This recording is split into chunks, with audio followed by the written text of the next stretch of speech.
Hello दोस्तों, नमस्कार। आप सबका स्वागत है हमारे YouTube चैनल से। आज हम उपस्थित है पिपरिया हॉर्स फायर 2023 में। और यहाँ जो आपकी स्क्रीन के सामने जो शो हो रहे हैं घोड़े, ये सभी सिंधी ब्रीड लाइन के घोड़े हैं। और काफ़ी अच्छा देखा और अच्छी इंजॉय करी देखने के लिए, क्योंकि इतने सारे एक साथ अच्छे घोड़े देखने को मिले।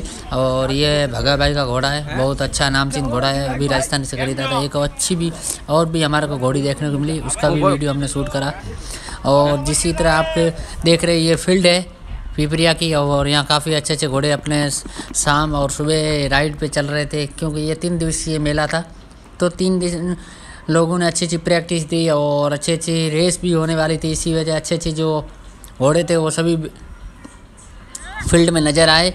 और जब शाम का दृश्य था, वहाँ भी अच्छे हमारे को देखने को घोड़े मिले, एंजॉय करी। और काफ़ी लोग यहाँ दर्शकों की भीड़ भी काफ़ी अच्छी थी, क्योंकि ये व्यू जो बहुत अच्छा था। एक साइड तापी नदी थी और दूसरी साइड एक अच्छा जो टापू की तरफ तट के किनारे, यहाँ एक नदी के किनारे बहुत अच्छा दृश्य देखने को मिला और साथ में घोड़ों के साथ एंजॉय करने को मिली। कई अच्छी वीडियो आती रहती है। तब तक सेव रहिए और भी नई वीडियो में एक साथ मिलेंगे। धन्यवाद।